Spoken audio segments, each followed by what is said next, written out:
Okay. So, okay, I know not everybody is here. I probably a little less than half of all the people that registered are here, so I'm sure they'll be coming along.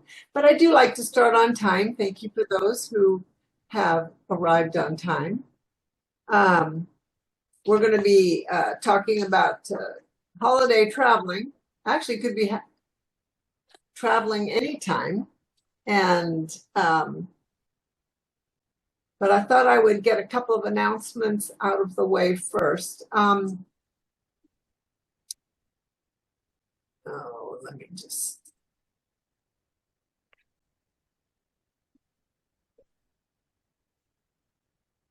Share my screen here.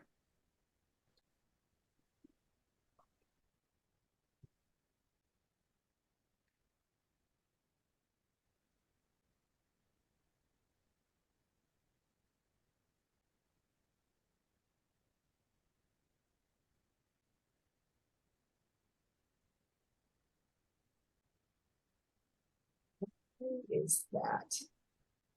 Okay, Alan, why is the screen split like that? Show meeting. Oh, That's presenter view.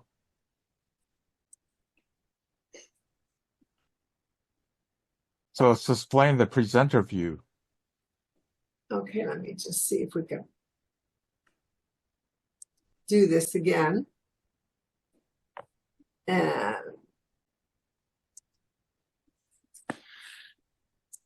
So you may have to go back into where your slideshow is, and maybe if you don't normally use presenter view, then deselect it. You have it now. okay, let me just. I'm kind of stuck how to get to it now.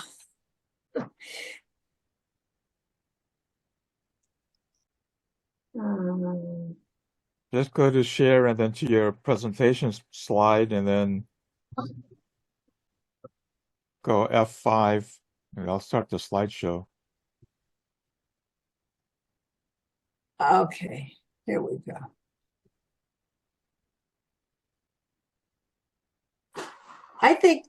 Thank you for your help, Ellen.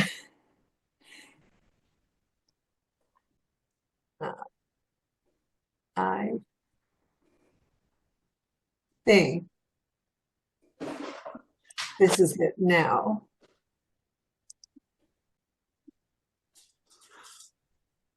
That's it.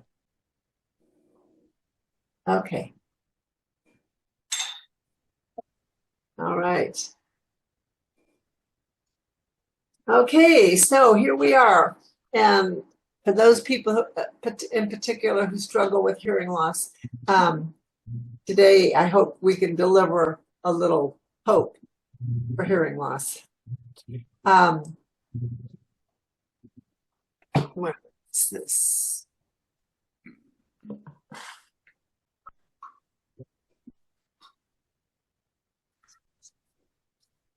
All right. This is a Zoom meeting and it is being recorded and it will be posted on the chapter's YouTube channel. And I'll be giving you the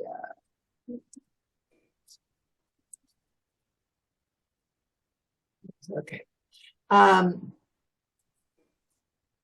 Make our usual disclaimer. HLAA Mission Viejo does not endorse any single product or service. This meeting is intended to provide information, education, and support. We do, however, have a sponsor. Our sponsor is Caption Call. Caption Call provides a telephone to work on your landline.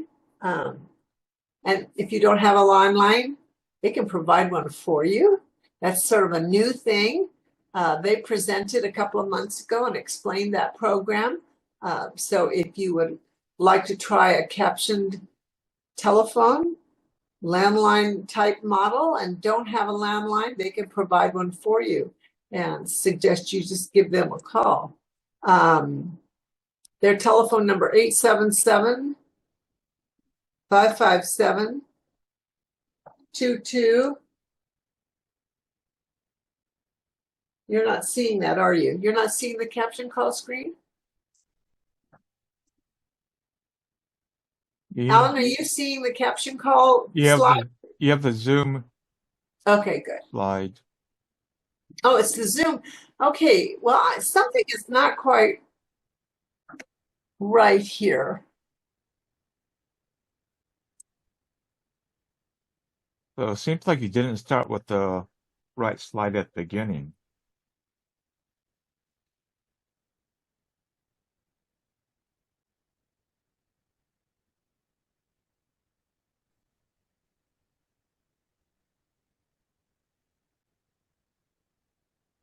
All right, this is, normally I wouldn't know this is happening, but I've learned a new secret on how to figure all this out. But because whatever I see on the screen is not necessarily what you see. So that's why I have another computer on the side. I can see here that you're not seeing that.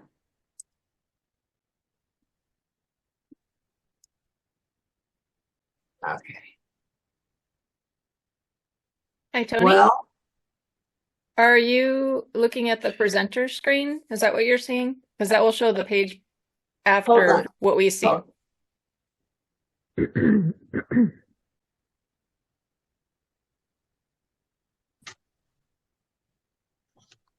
Okay. Because earlier we saw your presenter mode, and that'll show you both what's on and what's coming next. So you might be looking at what's coming next.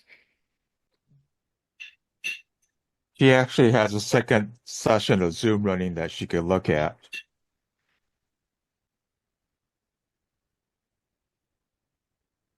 Okay, just give me a moment here. Okay, this is 2.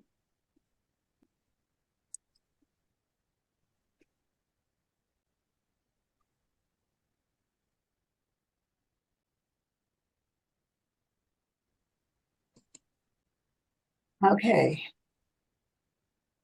I'm going to try again.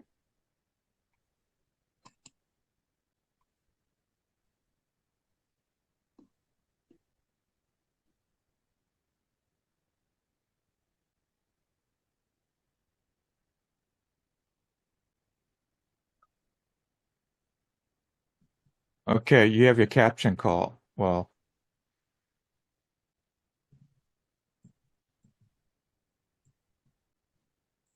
I don't know why it doesn't do full screen.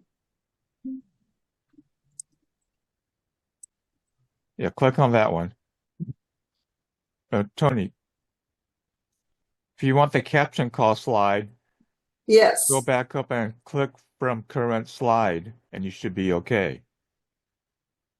I did. Yes, yes. Okay, so Caption Call is our sponsor, and what they sponsor is they sponsor our captioner. And so there's Joe. There's a picture of Joe. She's in Chicago. And via Zoom, she is providing captions. The toolbar at the bottom of your screen, you should see a CC button, and you can click show or hide. If you click show, you'll see the captions on your screen. And if they're in the way, you can move them. Use your mouse to move them around. All right. And I have so many people to thank. All of our, I did that.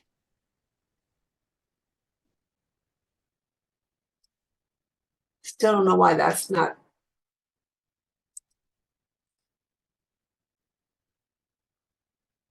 Okay. Toni, if you go back in your PowerPoint menu where it says from current slide and go over about 3 sections, you see a red box there. I think it's waiting for you to click in there to resume slideshow. Yes, it says from beginning. No, go over to your right one more. Go over more further. Where it says The from one, current slide. no, there's a red box. There's a box to the It says right there. resume Okay, slideshow. now try it. Now try from current slide.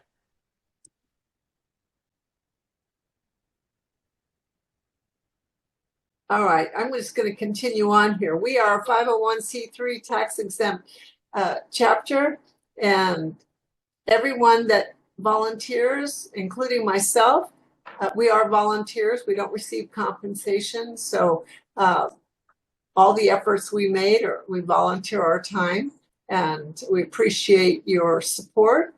You can donate online, and if you're in the room with us, we could pass the basket. And okay, so there's my name. I'm Toni Barrient. I'm the president of the chapter. There's my email address, there's my phone number, and you certainly are welcome to contact me if you have any questions. Okay, so now our topic today is traveling with a hearing loss. And, hearing loss should be fun, to be relaxation, recreation, visit family, everybody relax and joyful, and have a lot of new experiences. But if you're a person with a hearing loss, there are some things that are more challenging and things that could go wrong. And for example, you might mishear some vital information. Like airport announcements. But what a little forethought and planning can really make it a lot easier for somebody who wears a hearing aid or has a cochlear implant. And so those are the things that we're going to talk about. So getting started, what you need to know, that's the whole crux of the presentation.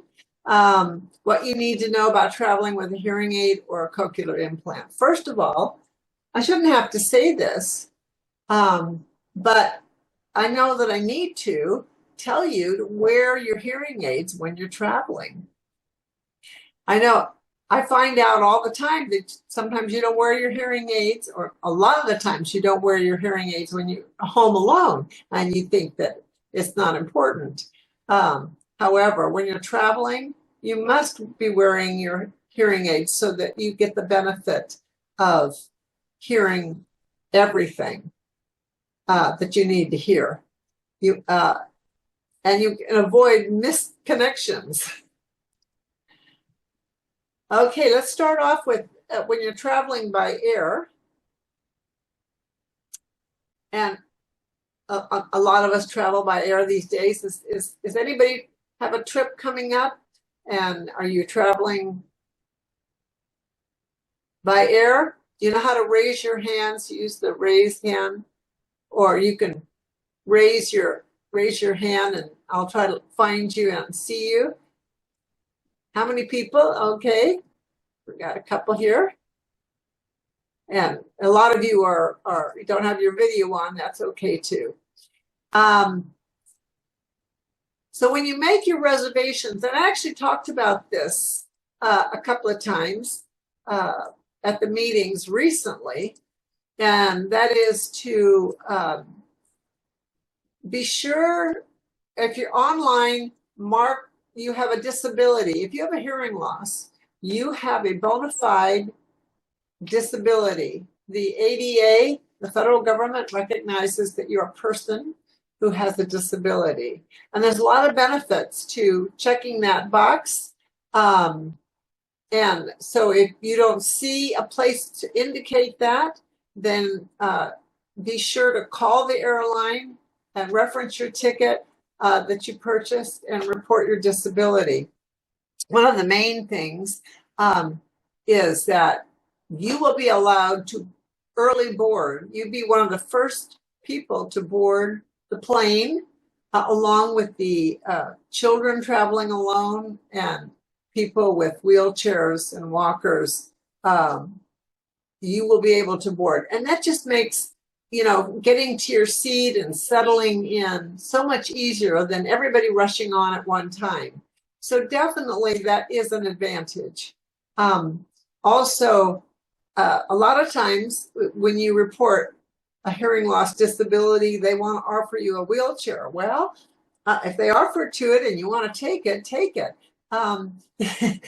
They can get you through TSA, in the beginning of your flight, getting to the through the baggage check and all of that, really a lot quicker. So you may want to choose to do that. If there's a place to sign up for you for alerts on your cell phone, your smartphone, usually when you buy your ticket, that's an option. That's a great idea, because if you're walking around the airport, you may get a text message saying that your flight has changed.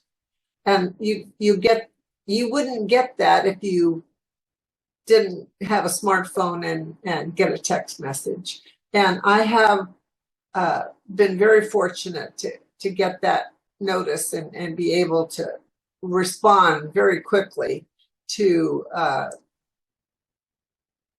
get to the right gate, etc. Okay. What happened? All right, here we go. And when you're traveling by air, you may want some help from TSA Cares. I definitely recommend that you check their website if you can. There's a lot of help there for mobility issues, if you need oxygen, if you have other needs, they can help you get through the process. And there's a phone number, there's the website, you can email them, and it really just makes things a whole lot easier. Also, when you're going through the security screening process, you may want to use a notification card. So a notification card it's on the screen there, but I have one I'm holding up, and I have these, and I put them on the information table. So you write down the health condition, disability, you say deaf or hearing loss. Let me just see here. There you go. There's the card. And so it folds. You can keep it in your wallet. There's the phone number. You can call them from anywhere if you get stuck when you're traveling by air. Marla, you have a question.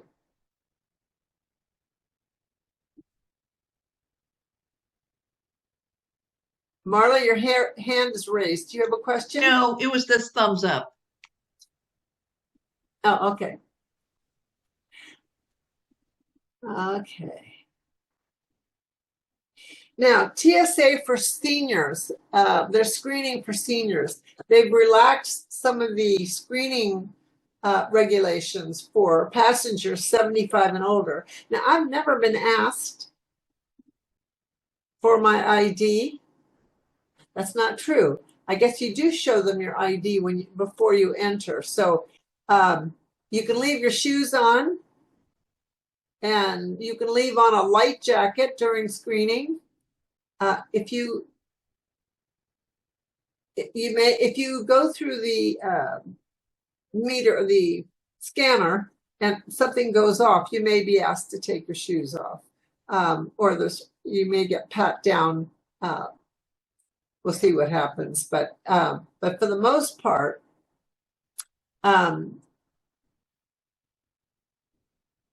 if you're 75 or older, it should be a lot simpler. I certainly don't want to have to take my shoes off and my belt off and all of that stuff. So,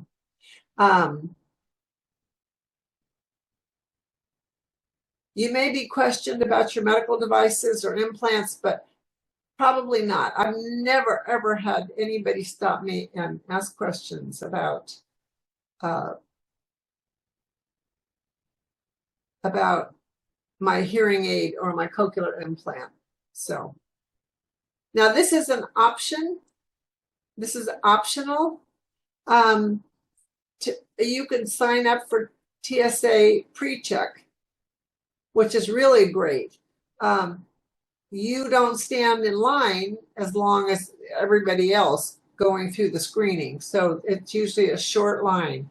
And I was in Staples this morning, right here in Lake Forest, and I noticed that they are setting up an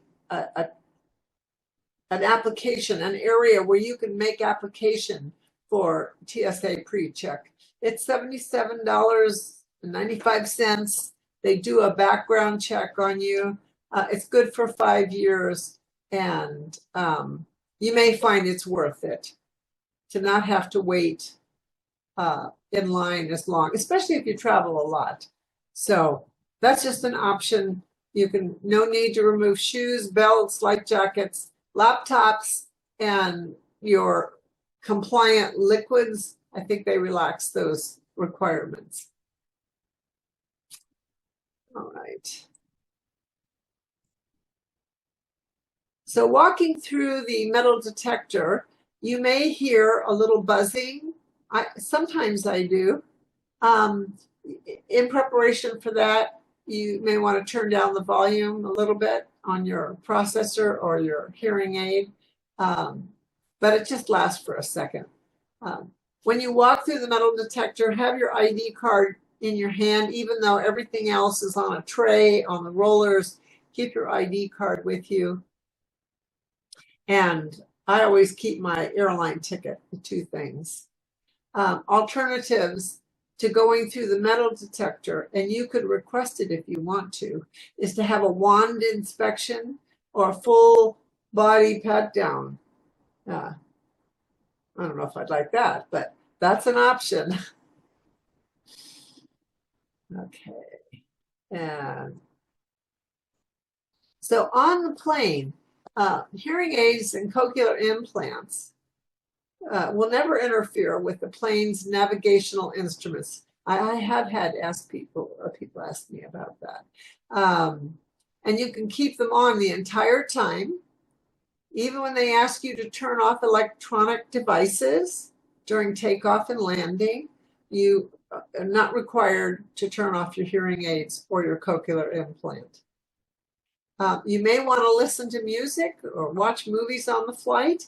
You can use your connectivity options that you're aware of that you have for your hearing aids or your cochlear implant, or bring a set of headphones, earbuds, if you don't wear either of those. It is advised that if you're traveling alone, to consider informing your seat partner that you have a hearing loss, especially in the event of emergency announcements. And then you can ask them, and they would expect that you would ask them if you didn't understand. And inform the flight attendant as you're getting on about that you need help with gate announcements and any emergency announcements. Consider using ALDs, and I'm going to talk a little bit about that on later in the presentation. So an ALD is assistive listening device, ALD. You want to be sure and check all your equipment, make sure you have it with you before you deplane. Boy, that stuff's expensive if you lose it. Okay, a little chat here, travel by train. While you're waiting to board the train, let the gate attendant know that you have a hearing loss and you need to be notified about changes, delays, or cancellations. And the train stations are really noisy, so it's really helpful to clue them in so that they can clue you in when there's a change. It's really important to be visually aware of all your surroundings, especially if you get close to the train track and the intersections. Again, and I spelled the word wrong there. If you are traveling alone, consider telling somebody that you have a hearing loss in case there are public announcements that you need repeated. And consider using assistive listening devices. And again, I'll talk to you a little bit about that. Traveling by automobile. It might be helpful, beneficial for you to have an extra wide rear view mirror.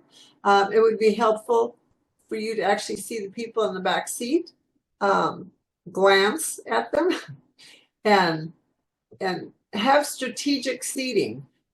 Who's in the back seat? And this is the time to use an assistive listening device or an accessory that is paired with your hearing aid or your cochlear implant. And again, I'll talk to you a little bit about ALDs in a minute. Be sure to pull over for texting, emailing, and extended calling. That's just common sense. Let's talk a little bit about lodging and the ADA, the American Disabilities Act. Hotels and motels must provide, according to the American Disabilities Act, built-in communication features in a certain percentage of guest rooms. So when you make your reservations, and you should make them minimally 3 days before you expect to arrive. And if you can give them more time, please do that. They may not understand what you're calling about, what you're asking for, and you may need to speak to a supervisor, and you may very politely need to say that you need a guest room kit for people with hearing loss. And it's part of the American Disabilities Act, and they should be aware of that. Unfortunately, I think many of us don't use that feature. We don't ask for that. And I have some concerns that if we don't use this, and we're going to lose it. So, closed caption TVs can be tricky. You may need to ask for a specific remote or be shown how to turn the captions on or off on the TV. That's going to be changing in time. The FCC has signed in some new rules and regulations, but I don't think it's going to kick in until 25. When you check in, you should let the staff know that you're hard of hearing in case of an emergency. I do remember, I was not part of this, but one of the HLAA conventions in Boston, there was a fire broke out, and they were having a convention in that hotel. And they had a list of all the people that had hearing loss, and they started knocking on doors to get people out of the hotel. So it's important that that the hotel staff be aware that you may not hear the confusion, the commotion, the smoke alarms. So be sure and let them know. Actually, part of a guest room kit includes a smoke alarm notification. And I'll show you that in just a minute. If you're traveling with somebody, give them your room key, because the room key can be your CI magnet, your cell phone, and even your cell phone case can demagnetize your room key. So be aware of that. Maybe you don't want to give it to somebody else, but keep it far away from all of your equipment. Otherwise, you'll be down to the front desk getting a new key often. Toni, Yeah. you have somebody with the hands raised? Oh, Laura. Yes, I see it. LA chapter. Yes. Hi, Laura. Hi. Maybe you're going to talk about that next, but I was just wondering what typically comes in an ADA guest room kit. I haven't heard about that before. Yes. There we go. So this is a basic kit, and so it has an alarm clock, and there's a bed shaker on it, and you can set it. It'll wake you up with a little shake in the bed. There's a lamp you can connect to that, so it'll flash the lamp. There's also a fire alarm detector. So when it detects it, it will also notify the main unit, which is the alarm clock.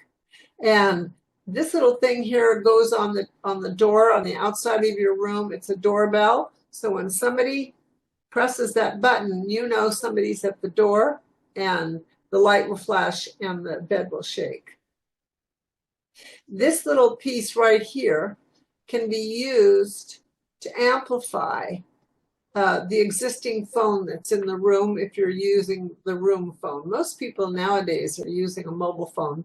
So, but if you need to use or want to use, or somebody's calling you in, you can use this amplifier. Did that help, Laura? Yes, thank you. Okay. I'm thinking about asking a few of the members of the chapter to go with me and talk to some of the local hotels here and find out how much they know and what equipment they offer. I know some people who have a severe or profound hearing loss. They carry their own equipment. That they just don't want to take a chance that it's not available. But if you give them enough time, they should be able to get it for you. All right. Let's talk about packing. First of all, when you're packing, you should assume that your luggage will be lost. So backup hearing aid. So what do I mean by that? Well, if you have an older hearing aid, it's great if you can just get it cleaned up and make sure it's usable, and have it as a backup in case you damage yours or lose yours. Same thing is true with a cochlear implant processor. And again, so that's if you have an old hearing aid that has some use in it. It may not be as good as what you have right now, but it's better than nothing. I visit my mother often down in San Diego, and my bag has in it spare pair of glasses, an old hearing aid, and an old processor. And it just stays in the bag with batteries and my remote control, and I'm just good to go on a regular basis. I have that, because I'd be lost if I didn't have my hearing aid or my cochlear implant. So something is better than nothing, especially when you're away from home and away from your audiologist. You want to be sure to pack batteries, ear molds, domes, wax guards, chargers, whatever it is you use on a daily basis. And I say consider carrying a power strip, and of course if you're going international, you need power adapters. But a power strip is very helpful because we have to plug in so many things, and you may not have enough outlets to plug everything in. So I throw in a power strip in my suitcase. Also want to suggest a drying system. So there is something called a hearing aid dehumidifier or a desiccant kit. So this is, there are electric ones, but that may be too much. This is a hearing aid dehumidifier. So if your hearing aids get very damp, you get sweaty and hot, this will dry them off at night when you take them out. And something like this you can get it on Amazon. You can ask your audiologist or your hearing aid dispenser to provide one for you. And you just put your and this particular one, it uses with a microwave, which you may not have that when you're traveling, but they're all with desiccant. There's little beads in there. That's a different type of dryer, and I recommend that you carry one of those. Pack hearing device and supplies with your medications. So it's going to be on a carry-on bag. It's highly recommended. Don't check it and have it go on the plane. Have it with you so that in case you need it. It's just as important as your medications. So keep your medications on you and your hearing device and supplies in your carry-on bag. And always have some Ziploc bags. It's just really handy to keep things in, and you don't lose them. If you're going to be gone a long time, I suggest maybe you keep a copy of your audiogram, or in the case of a cochlear implant, your mapping, in case something goes wrong and you have to see a provider away from home. This would help them assist you. Again, that's optional.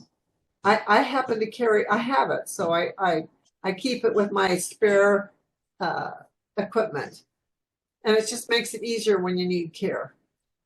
So now let's talk about assistive listening devices.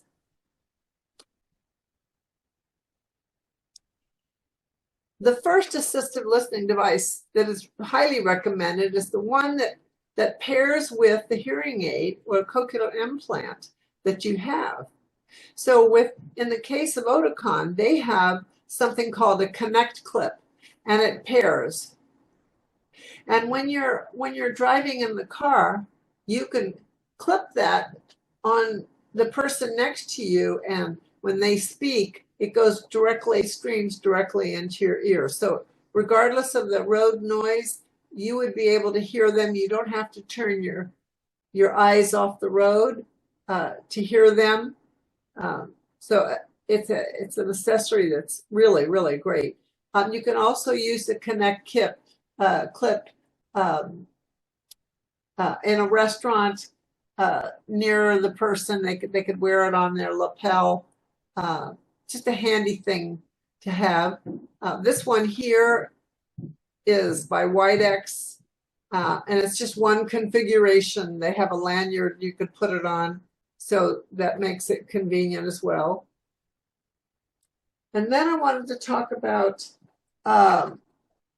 this other assistive device. You don't have to have hearing aids or cochlear implant.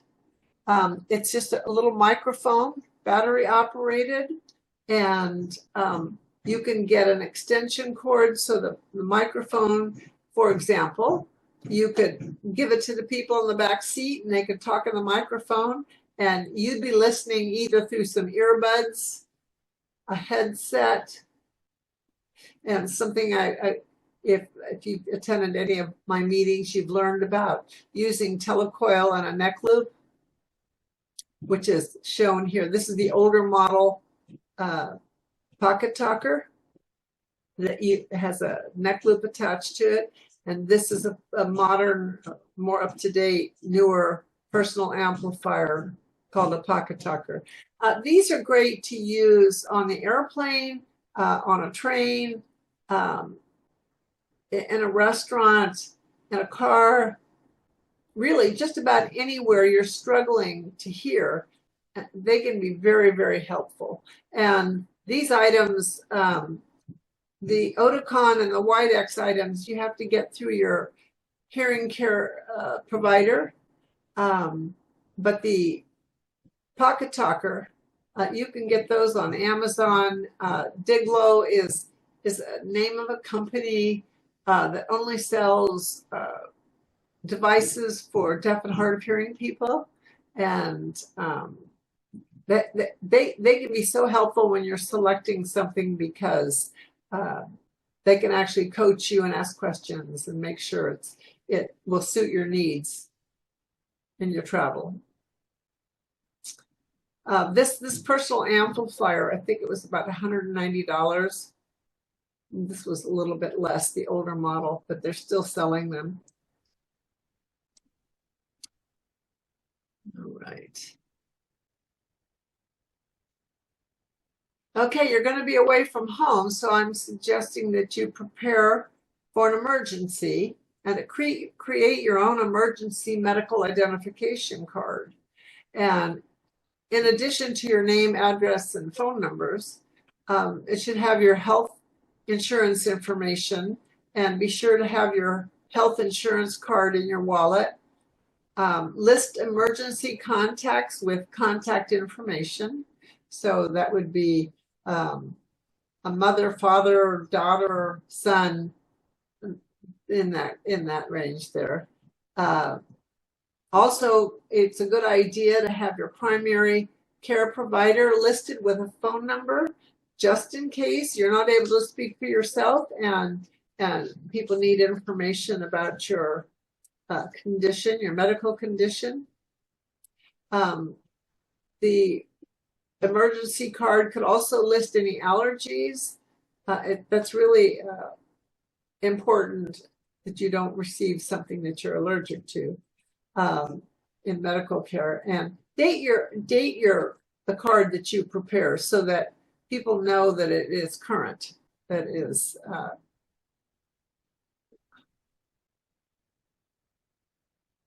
more information to include. So it would be a good idea for you to state on that card that you are deaf or you are hard of hearing. State whether you use hearing aids or cochlear implants. And that's something that is specific to a cochlear implant user. Indicate no MRI and no monopolar cautery.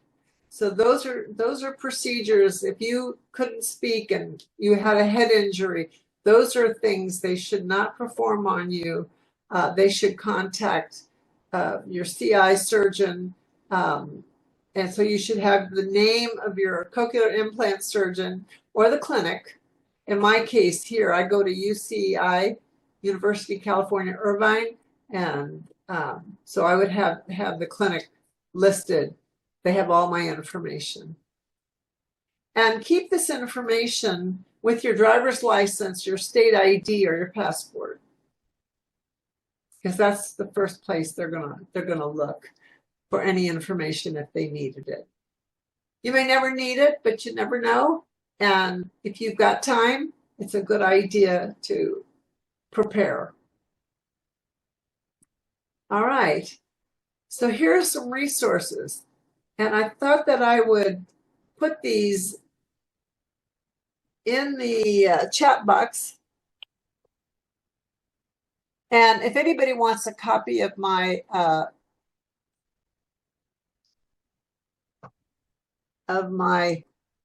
PowerPoint, I'm happy to provide it. Just give me a little email. So there you go. And so this is TSA, the website. There is a website for U.S. air passenger rights. There is a website if you want to take a service animal with you. And the ADA has information on hotels. So, all right. Now, do I have anybody would like to some questions? So, Daniel, is that you waving your finger? Yes, me. Okay. An experience I had years ago in regard to air flight. My wife and I were both having difficulty walking, and we were going out of state to a wedding. She called the airline and arranged for us to be picked up by wheelchair at the curb. We were lifted by a hydraulic lift up to the level of the plane, and we were taken into the plane, and we were met at the gate when it landed, and they took us with wheelchair to the curb.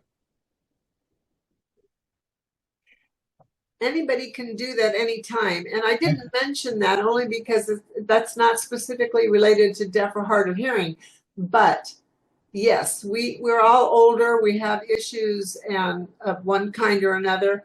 and you certainly are entitled to get a wheelchair, and it would make it a lot easier for you. So we have Alan.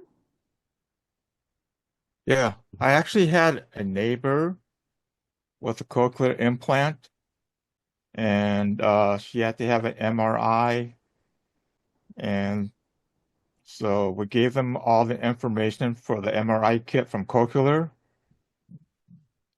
and they didn't use the kit, and they actually tried to do the MRI without it.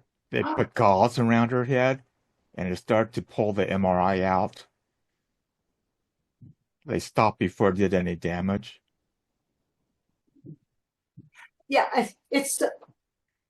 there's only one cochlear implant that you can use. You can do an MRI, and that's a Med-L. But they have to turn the power down. It can't be a full strength, and there are procedures, but it will pull the cochlear implant right out.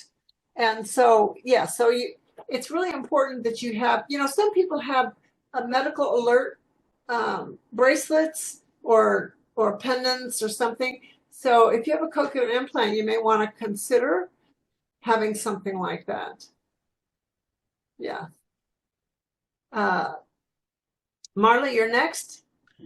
Yeah, I just wanted to say the experience that I have had in going in for some medical procedures, even just a CT scan, where I had a head CT and the tech kept saying, "Can you take your implant out?" He wanted me to take my implant out. And I said, "I can. It's implanted. You can't, You've got to realize that a lot of medical personnel do not know. They are not aware. And when it comes to something as important as getting a radiology procedure, you really have to make them aware. You have to educate them. And on the MRI, there are cases where they can do head wrapping. If in the case of where you normally couldn't have an MRI, they can do head wrapping. You got to be aware, because medical personnel, in general, a lot of times they aren't aware. That is really, really terrible. Okay. Jenny Klein, you had your hand raised, and did you still have a question? I wanted to make a comment. Some of your information is very good. I appreciate you putting it together.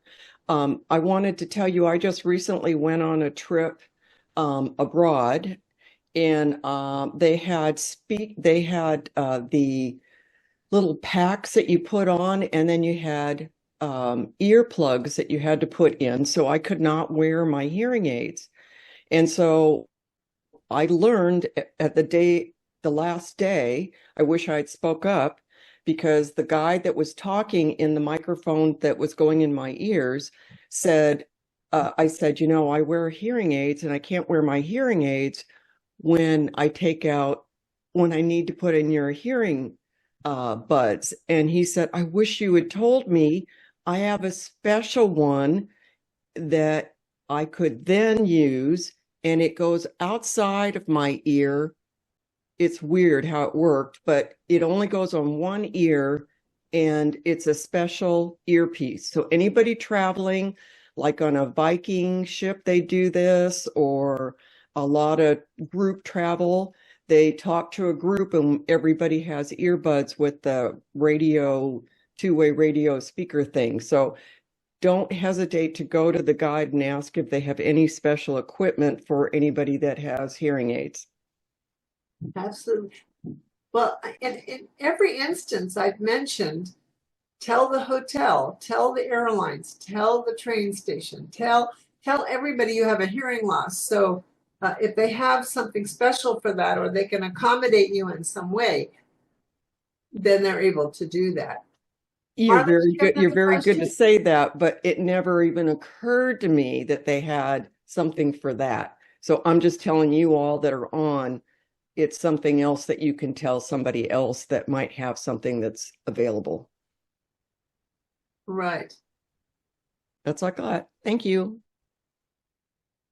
Marla, did you have another comment to make? Yes, I do. My question is in regards to cruises. Would a cruise ship have those room ADA kits for the rooms you're in, the staterooms?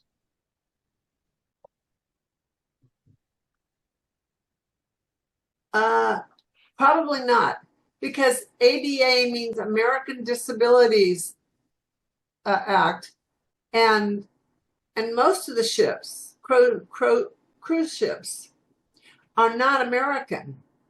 But if you're cruising, like, say, to Hawaii or somewhere that's still the same. Oh, wow.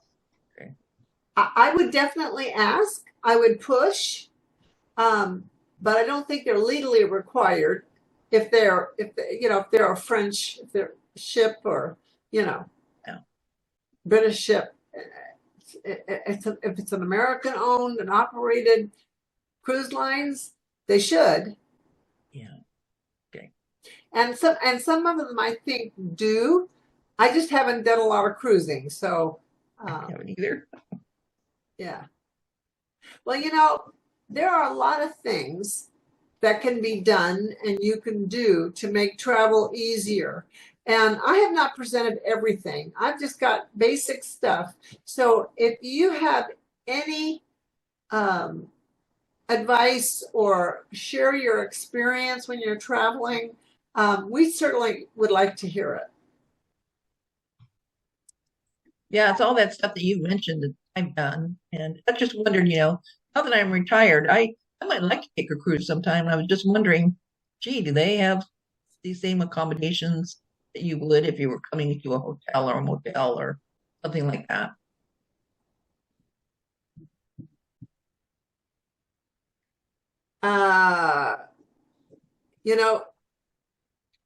In that case, I would work with a travel agent who might actually have some knowledge about that, about the individual, cruise lines and what they offer. It's completely different. It's completely different than American standards.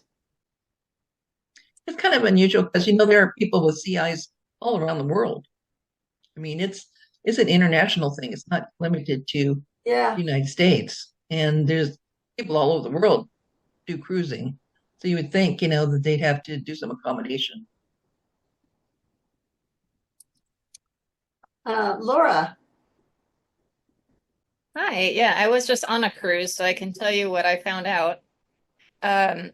Most of those cruises are internationally, they belong to an international, some other country, and most cruises will make a stop in some international port, even if it's Mexico or Canada, on the way to Hawaii.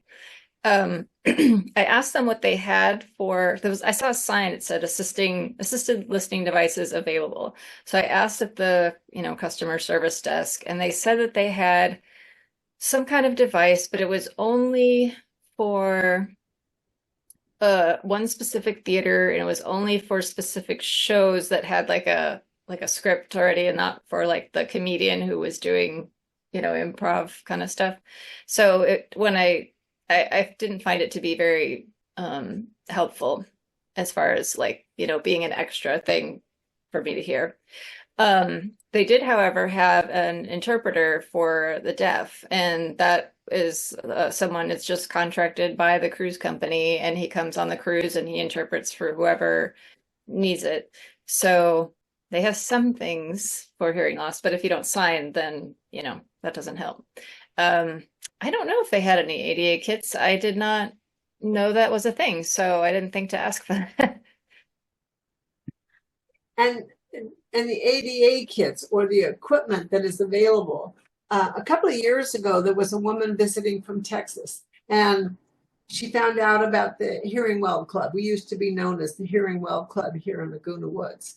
And so she came to me and asked me, and I said, oh, well, she was staying at the Ayers Hotel. I said, well, let's go over there and when you check in and see if they've got an ADA kit. And so our experience was, the person we were talking to didn't know what we were talking about. I said, well, could you please ask the manager or the supervisor and see if they're aware of that? And lo and behold, they brought out this dusty suitcase. Yes, it was dusty. And they did have a notification system. They did have a bed shaker, and they had the fire alarm notifier and the door knocker. So that was something. And they didn't know how to set it up. I said, okay, I got you. So I know how to set it up.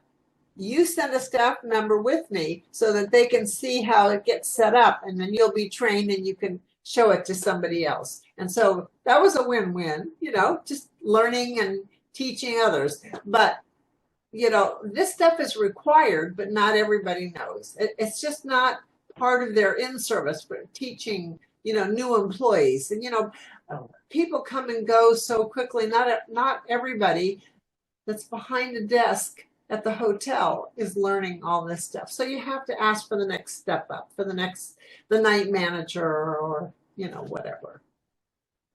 Yeah. Anybody else have any experiences?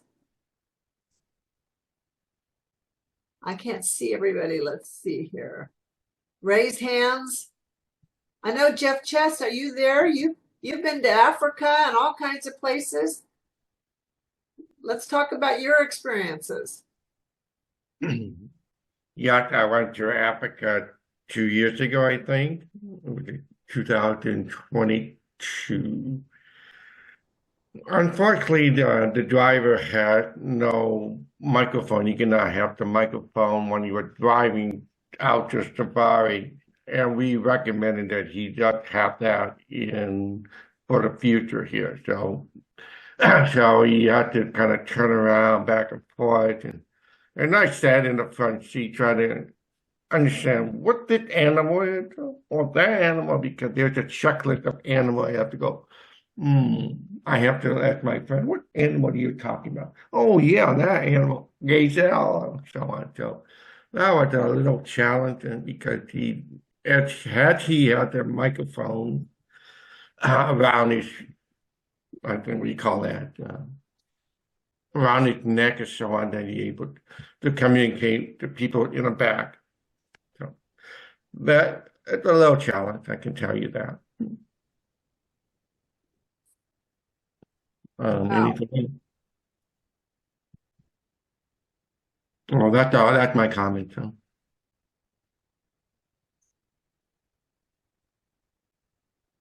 I wanted to share some information here, but now I can't get to my screen. Oh, I'm going to stop sharing. Then we can just see each other. Yay! That's better. And okay. What happened? All right. A couple of announcements that I didn't finish making is that tomorrow there's going to be an HLAA webinar. The Hearing Loss Association of America, New York City chapter is having I put it on the email that I think you all have received. And so it's about communication in the hospital and in the medical office. And if you would like to attend that, it's in the afternoon. And if you'd like to attend that, I'll put the information in the chat. And oh,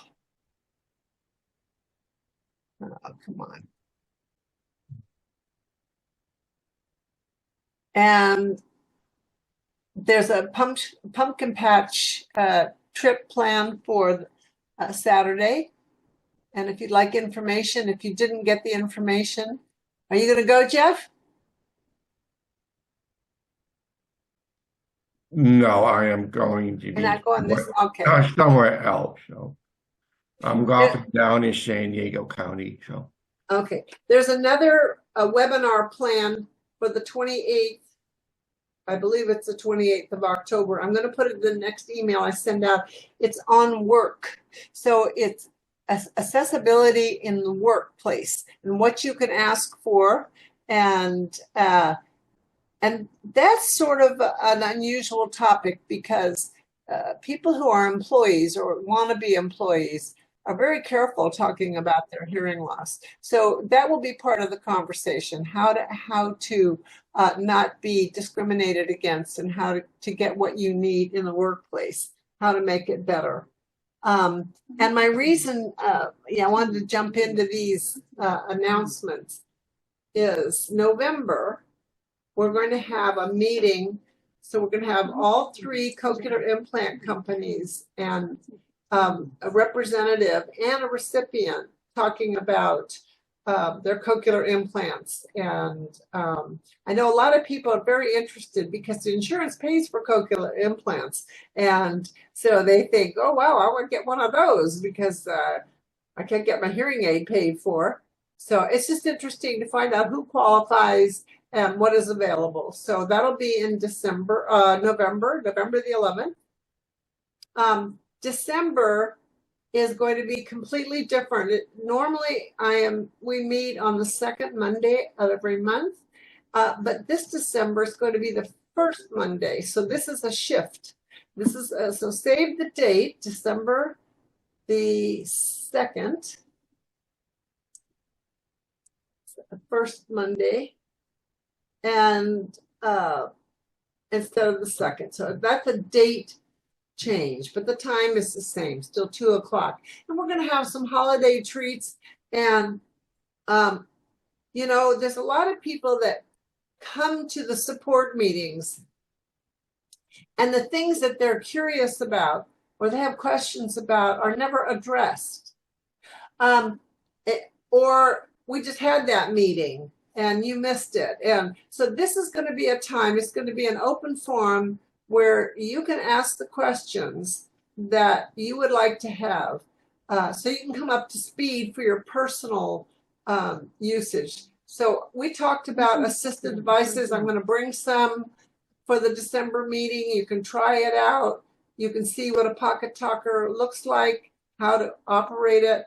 And that's not all. So, and if you're in the market to buy a hearing aid, I have recommendations for using best practices hearing aid providers. So what is best practices? That's a whole meeting in and of itself. So I can talk about that in December. And also I've introduced this idea of having an office day. So office hours. And so the next office hours day is going to be November the 5th, Tuesday, November the 5th, 2 to 4.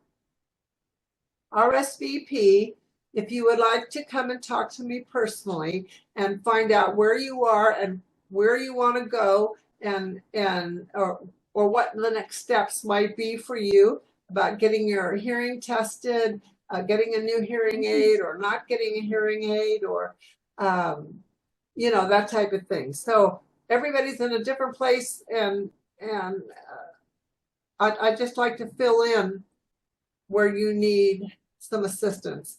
And so that's going to be in person, and it'll be on Zoom. So if you have questions on Zoom, you'll certainly be welcome to ask them.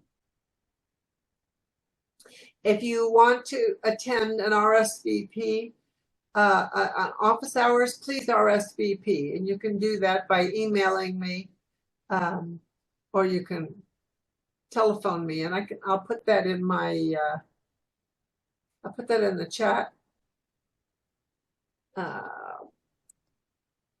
Oops. I'll put that in the chat.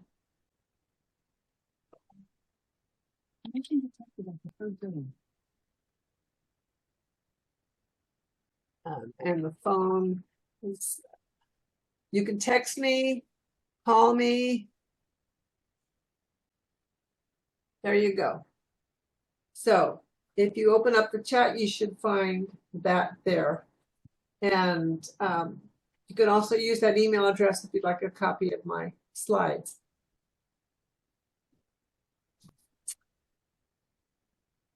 All right. Well, I don't want to hang up. I don't want to stop the meeting if you've got any questions. Did I miss anybody? No?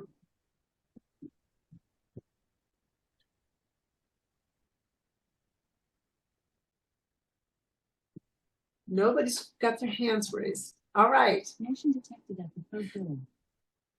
Well, I do hope everybody has safe holiday travels. I will see you, we'll see each other again before Thanksgiving and before Christmas, before Hanukkah. So there are other opportunities, and it was wonderful to see you all. I'm sorry we couldn't be in person. This is a good option for you, right, Berta? Okay. Berta travels quite a ways and she Ubers over. So yeah, joining on Zoom is a good thing. All right. I want to say goodbye to everybody. Have a great, happy Halloween. Thank you. Thank you. Bye-bye. Motion